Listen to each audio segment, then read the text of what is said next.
Hello, hello. Welcome.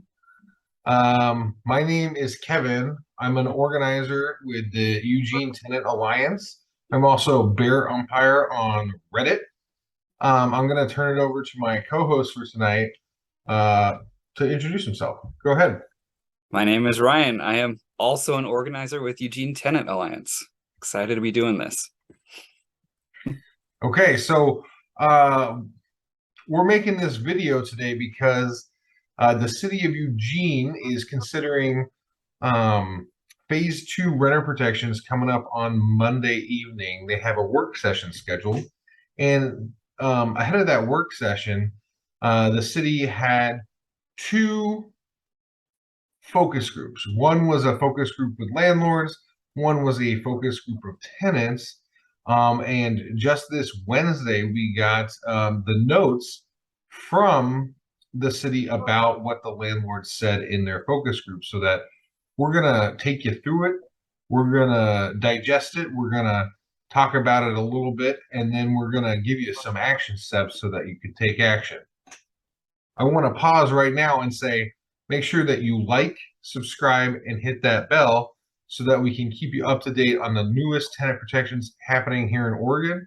We want to get you involved, and by all of us working together, we're going to make sure that everybody has a safe place to call home.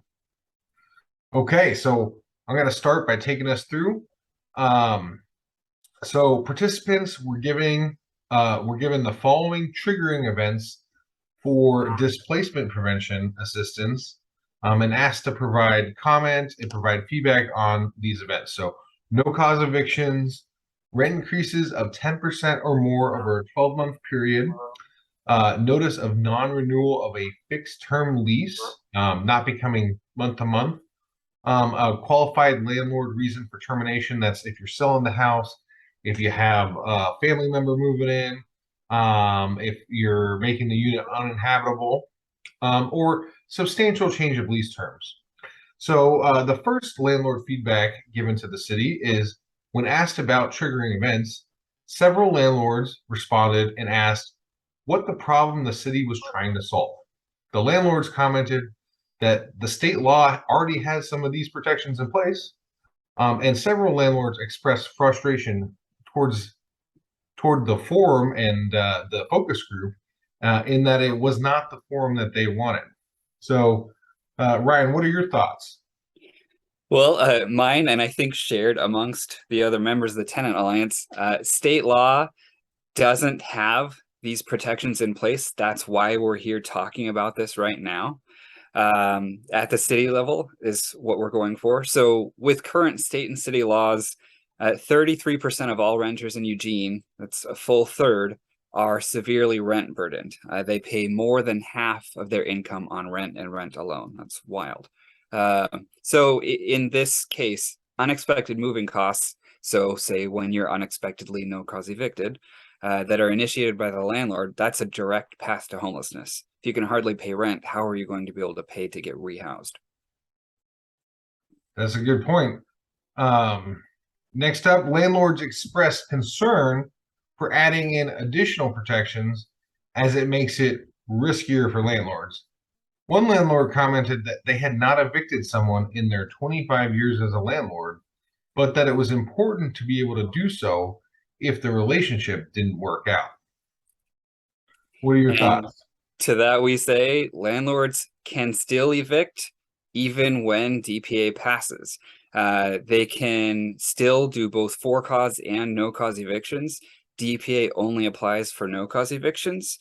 The important note here is that this policy, it helps folks have the economic ability to find new housing when the landlord terminates a contract early. And I mean, tenants have to pay a penalty when they break a lease early, due to no fault of the landlord. Why not the other way around too? When the landlord breaks a lease through no fault of the tenant, why not have it the other way around? That only makes too much sense. So Surprise. next up, several landlords said that a 10% cap or 10% rent increase trigger is probably what they meant, would be problematic if their costs increased by more than 10% per year. One noted that they would be forced to increase their rent by 10% every year. Several landlords were concerned that the renter protections process had created a divide between landlords and tenants, resulting in adversarial relationships. And to that we say, even with DPA on the books, landlords still have the ability to raise rent as much as they want for new construction and up to the state allowed maximum for units over 15 years old. They're still going to be able to do that even if DPA passes. The point is that if the renter gets displaced, we don't want them on the streets. We want them to be able to find more housing after that.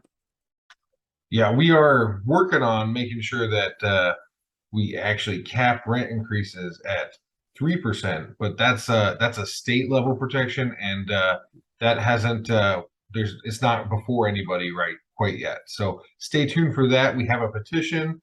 It'll be in the description below. Make sure that if you haven't signed it, that you sign it and support our efforts on that front. So one person believed that single family rentals are on a decline in Portland because of the new tenant protections, but Ryan's going to tell us how there's other market factors at work here. Yeah, so single family homes in Portland, they've increasingly converted to owner occupied housing.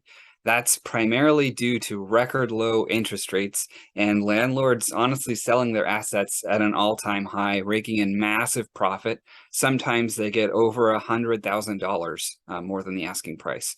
So the idea that this new regulation in Portland is the driving factor in that red hot real estate market, that's questionable at best. And then on top of all that, we have the pandemic, right? So that skews everything even further. One landlord commented that if there was an island of rules outside of state rules, landlords would choose to invest in rentals outside of Eugene, which would make the number of Eugene rentals decline, and fewer rentals would produce even higher rents. Yeah, right. So Eugene already has special rules for landlord tenant laws. We have the Eugene Rental Housing Code. It's unique to Eugene, not in other cities.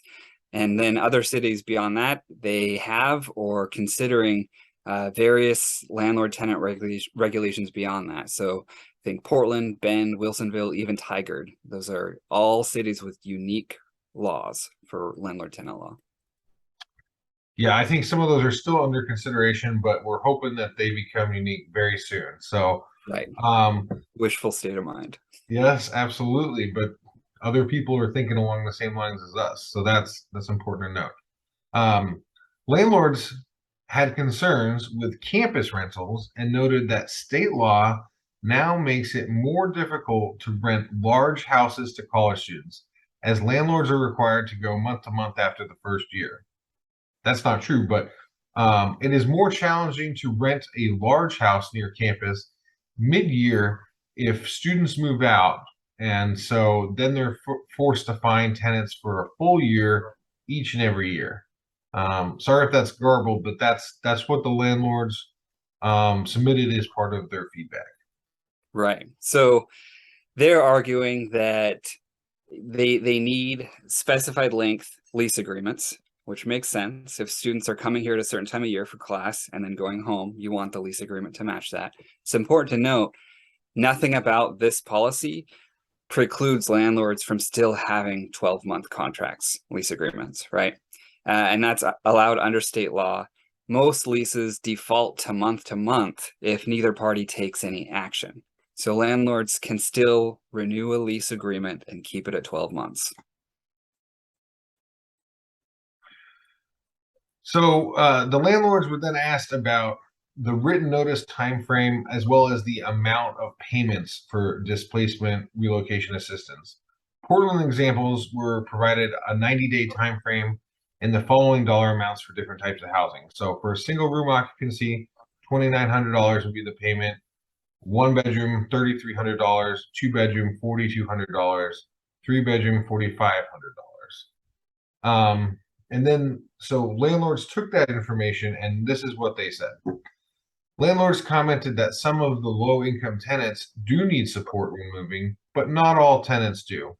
State and Portland laws apply to everyone, regardless of income. Landlords commented that those who need financial support should apply to the city for the assistance rather than have the landlords pay. Right. And currently, tenants have to pay, they have to apply to the state or the county, like here, if they need rent assistance.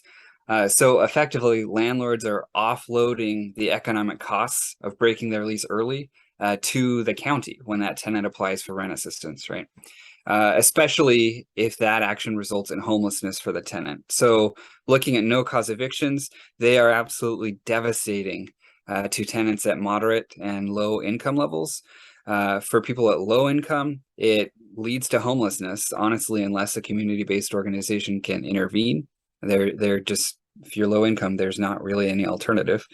So it's kind of inequitable to give the landlord power to determine whether or not a tenant is low income enough to receive displacement prevention assistance, which doesn't make any sense. So the landlords agreed that the public sector should help renters who are struggling. We believe that here as well. But instead of financial assistance and timeframes, the city should focus on renter education. Yeah, insulting to say the least. It's just condescending. So first off, many tenants know their rights thanks to groups we have here in Eugene. So CETA, Oregon Law Center, Homes for Good, there are others too. Second, tenant education by itself is not an anti-displacement strategy, so long as tenants have to carry the economic cost of moving by themselves. If they get evicted, they're forced to carry those costs and often end up homeless. Several landlords expressed that they did not like the format of the focus group, and they still did not understand the problem that City Council is trying to solve. They expressed concern about providing input because they do not want the City Council to move forward on phase 2. According to a landlord at the meeting, quote, "The biggest problem is that there never has been a problem statement," end quote. And that is super frustrating. And honestly, it's not acceptable. It seems like the landlords didn't prepare for the meeting, the focus group, ahead of time. It shows a complete unwillingness to meaningfully engage in the process and find a compromise, find a solution that both people could be, if not happy with, at least accepting of, right? So the city is considering this policy as an anti-displacement measure because no-cause evictions are forcing tenants from their homes, and many of our most vulnerable community members, they just lack the economic means to relocate, just as we've talked about a bit earlier. So community groups have collected and reported data. There have been academic studies showing that eviction is a direct cause of homelessness, and we can see that in this city every single day. It's just inescapable. So landlords have not put forward any alternative proposals. They have refused to provide meaningful input on DPA and the other solutions being considered, other than claiming ignorance of the problem. And that's just unbelievable because you can go through court records even and see that this is a very real problem. So one landlord thought that it was unfair that a tenant could only give 30-day notice while landlords had to give 90 days. One landlord thought that 90 days was fair as evicting someone was uprooting someone's life. Lots to unpack there. Yeah. Indeed. So several landlords were very concerned about the dollar amounts used in Portland and said that it would be too much for them as a landlord or for other landlords they represent who might own 6 to 12 units. The outcome of implementing assistance would be fewer landlords and fewer rental units in Eugene. And I think it's obvious they're leaping to conclusions without any evidence. There is no evidence backing up that claim. The total number of rental units in Portland has increased since they implemented their protections. So there's just no evidence to back up what they're saying here. Okay, so then the landlord participants were asked about exemptions to DPA. So participants were shown a slide with a summarized version of Portland's exemptions and asked to comment. The exemptions shown are an exemption for week-to-week tenancies. You don't have to pay DPA, or the landlord living on site in the same dwelling unit in a duplex, in an ADU, or renting out their primary residence for not more than 3 years. Rental unit conditions are uninhabitable or planned to demolish within the next 6 months. Other landlord factors like serving in the military, actively renting to a family member, planning to sell or permanently convert the unit, or a specific designation of a regulated affordable unit and issuing a rent increase acquired for public use through eminent domain. So that's what was on the slide. And then landlord feedback to that slide was one landlord noted that they were feeling very cynical about the process. They commented that Portland's exemptions are convoluted and often require the landlord to get the exemption before notifying tenants. Landlords noted that some landlords would rather sell than pay dislocation assistance, which is just not even the right terminology. And the current cost of single family homes will mean that new owners of units will need to charge much higher rents than current owners, which will negatively impact tenants. Right. So, I mean, facts, right? Landlords could own dozens, thousands of units and never once have to pay DPA as it's written, right? It only comes into effect with a no-cause eviction or like 2 other qualifying events. So selling a unit out from under a tenant would be a triggering event for a DPA payment to help the tenant get relocated. Landlords argued earlier in this presentation that the policy would remove units from the rental market. And now here they're saying that the units would stay in the market, but with a new landlord and increased rents. Those are 2 opposite things. So it really does not seem like they're arguing in good faith here. Indeed. So one landlord said that allowing no-cause evictions in year 1 is very important for the landlord-tenant relationship. How?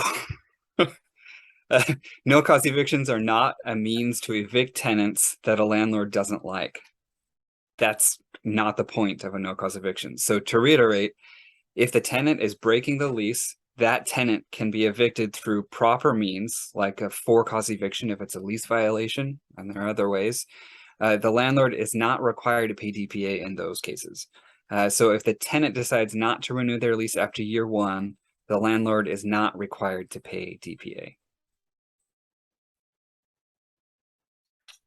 I just really don't like it when landlords tell renters what they think is best for them because it's very parental and it's very condescending.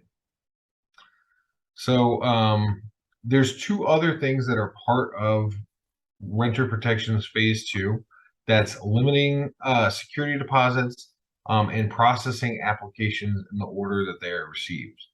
So the landlords were asked to provide feedback on the other 2 components. And so here's that feedback. Several landlords said that limiting deposits to 2 times the monthly rent will result in landlords taking less risks with tenants. One landlord said that sometimes they have allowed someone with no credit to provide 3 months' rent and have rented to that individual. They assume that the predictable outcomes are less housing and higher rent. So 2 times the monthly rent is often all that one of these tenants has, right? And myself, I've been in that boat. I would have been homeless if I couldn't pay the security deposit at what it was. So tenants have to borrow money from family and friends or a loan program through community lending works to make this happen sometimes. Deposits, they are a significant barrier to securing new housing. And if you're homeless, that's a barrier to getting rehoused, moving off the streets, which is what we're trying to work towards as well, right? So landlords have testified that intentionally requiring higher deposits to house the right tenants, in quotes, which is a transparent way to say wealthy and white renters. It's coded racism. So ensuring that there is a standard of deposits, it also ensures that there's stable financial planning for both tenants and landlords in reality. So that's the end of the feedback that we got, and that was really interesting to note that the landlords provided absolutely no substantive feedback on displacement assistance. They didn't talk about what would be an ideal rent cap, which is one of the questions. What would be an ideal payment amount, and you know, if there would be a small landlord compensation fund, which tenant advocates have advocated for since the beginning, and that one of the lessons learned from Portland's program is that we should make sure that all low-income people can get help, and that includes landlords that are making $63,000 or less a year and have a family of four. So tenant advocates like ourselves, we've put that forward as a way to improve Portland's policy. And here, landlords are not engaging with that in any meaningful way, and they're not providing any sort of meeting us halfway. Ryan, your thoughts? Exactly. It's a delay game. So the city council, they're considering the protections in 3 phases. What we've just covered is in phase 2. And so right now, it seems the landlord ask is for city council to move this DPA out of phase 2, bump it to phase 3.